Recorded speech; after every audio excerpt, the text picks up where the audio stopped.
Hello, welcome to Random Reads. Today we're going to read the first chapter of The Midnight Club.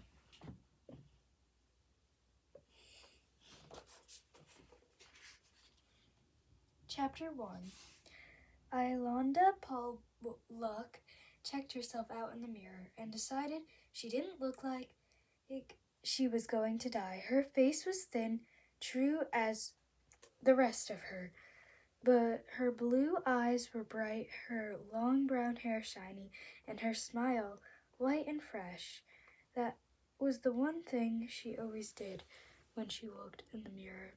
Smiled. No matter how lousy she felt, a smile was easy. Just a reflex, especially when she was alone and feeling down. But even her feelings could be changed. Ilonda decided, and today she was determined to be happy. The old cliche sprang to her mind. Today is the first day of the rest of my life. Yet there were certain facts she could not wish away. Her long, shiny brown hair was a wig. Months of chemotherapy had killed off the last strands of her own hair. She was still very sick. That was true, and it was possible that today might be a large portion of the rest of her life. But she wouldn't allow herself to think about that because it didn't help. She had to concentrate only on what did help. That was an axiom she lived by now. She picked up a glass of water and a handful of herbal tablets, tossed all the pills into her mouth.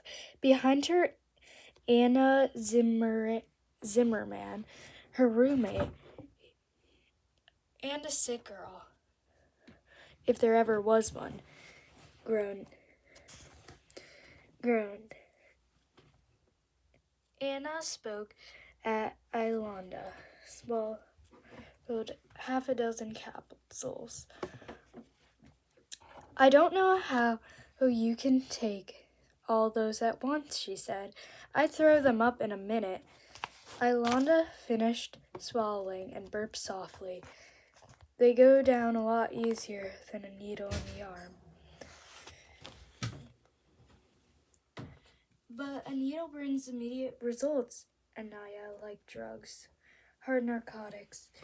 She had the right to them because she was in constant excruciating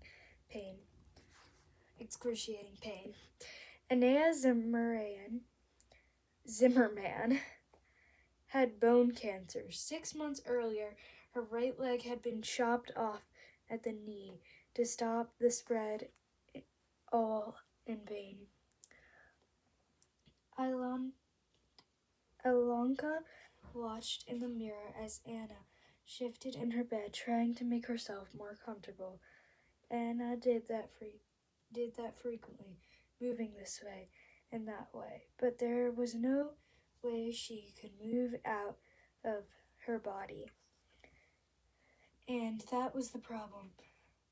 Ilonka put down her glass and turned around. Already she could feel the herbs burning deep in her throat.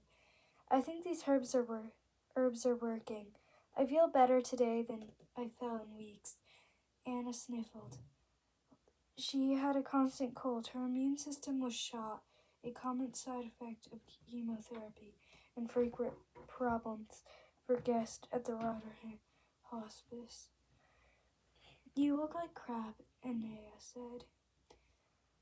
Ilonka felt stabbed. Nothing new.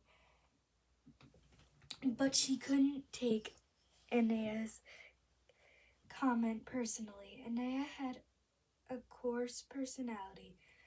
Ilonka often wondered if it was her pain that spoke. She would have liked to have known Anaya before she became ill. Thanks a lot, Ilonka said. I mean, compared to Miss Sutton, Barbie out in the real world. And Nia said hastily, but next to me, of course, you look great. Really, she snorted. Who am I to talk, huh? Sorry. Ilonka nodded. I really do feel better. Aeneas shrugged, as if feeling better might not be such a good thing. As if feeling anything closer to dying might just be postponing the inevitable. But she let it go, opening a drawer in her bedside table and pulling out a book. No, not just a book, a Bible. Big Bad Aenea was reading the Bible. Ilonka had asked her the previous day what made her pick it up, and Aenea had laughed and said she was in need of the reading. Who knew that Aenea really thought?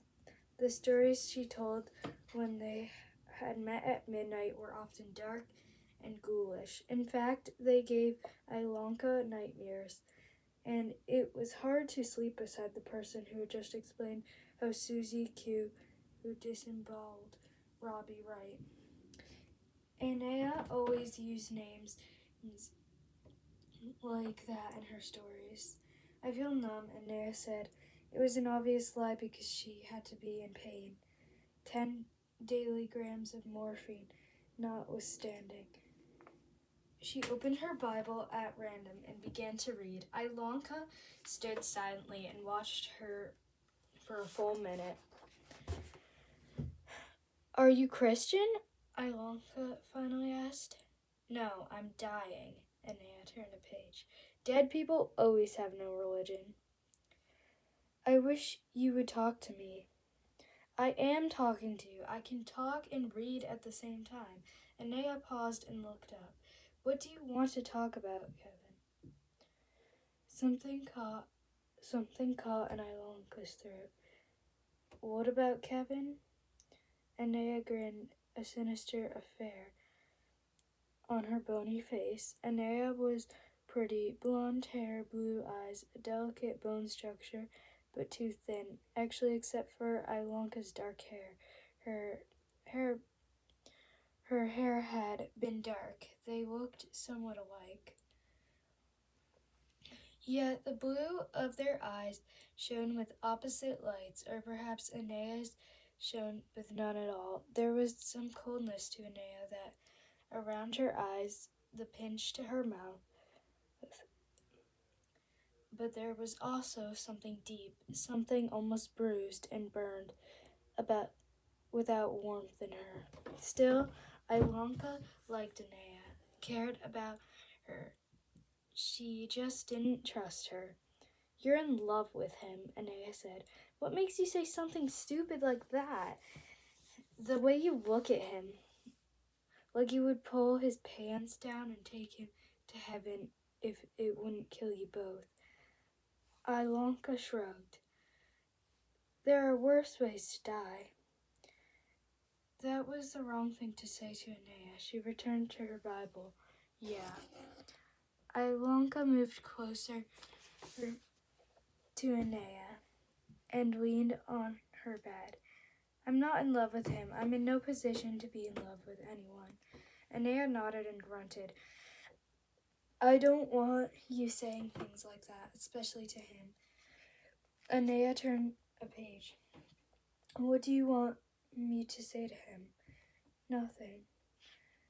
What will you say to him? Nothing. Aenea suddenly closed her book. Her cold eyes blazed at Ilonka. Or maybe suddenly they weren't so cold. You told me you wanted to talk, Ilonka. I assumed you wanted to discuss something more important than needles and herbs.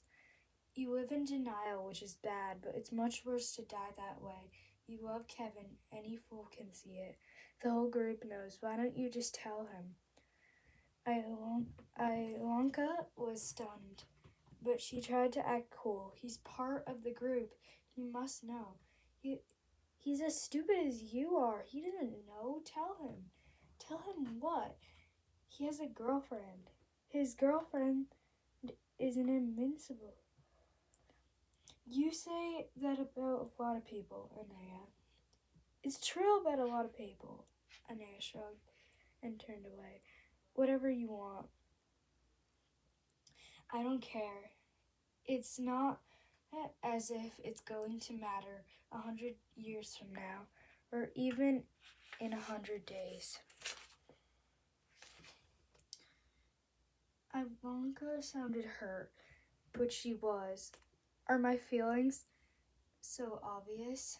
Anaya stared out the window. No, I take back what I said. The group doesn't know anything. They're all immersibles.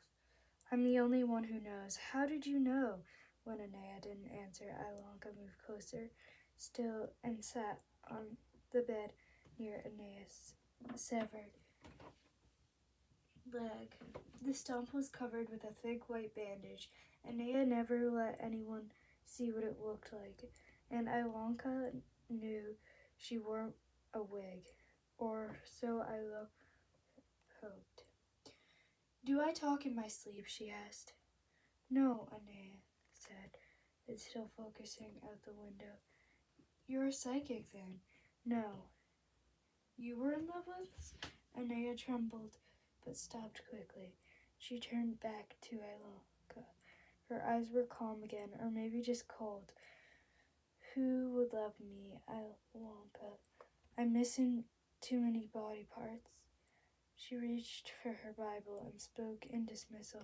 Better hurry and catch Kevin before Kathy gets here. She's coming today, you know, Visitor's Day. Ivanka stood up, feeling sad despite her recent vow to be happy. I know what day it is, she muttered, and left the room.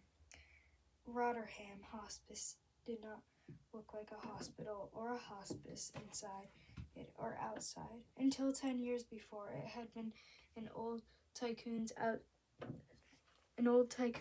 seaside mansion located in Washington State near the Canadian border. It overlooked a rough stretch of coastline where the hard blue water was always as cold as December and crashed with white foam on the jagged rocks that waited with stern patience to punish any would-be swimmers. Ivanka could hear the roar of the surf from her bedroom window, and often dreamed of it, but pleasant and disturbing dreams. Sometimes the waves would lift her up and carry her out onto peaceful waters to fantasy lands where she and Kevin could walk side by side in healthy bodies, or else the cold foam would grab her and impale her on the rocks. Her body split in two, and the fish feeding on what remained. Yeah, she blamed Anaya for those dreams as well. Yet, even with the nightmares, she loved being near the ocean, and she much preferred Rotterdam Hospice to the state hospital where Dr. White had found her rotting away. It was Dr. White who had started the hospice, a place for teenagers to go, he told her, while they were preparing to make the most important classroom change in their lives.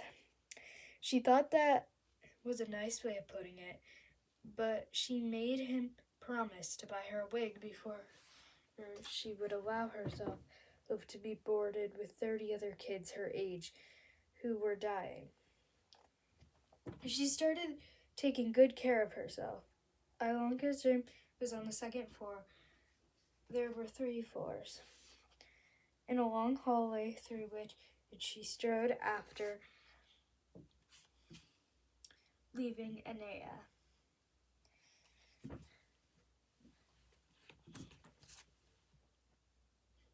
Stay tuned for part 2 of chapter 1.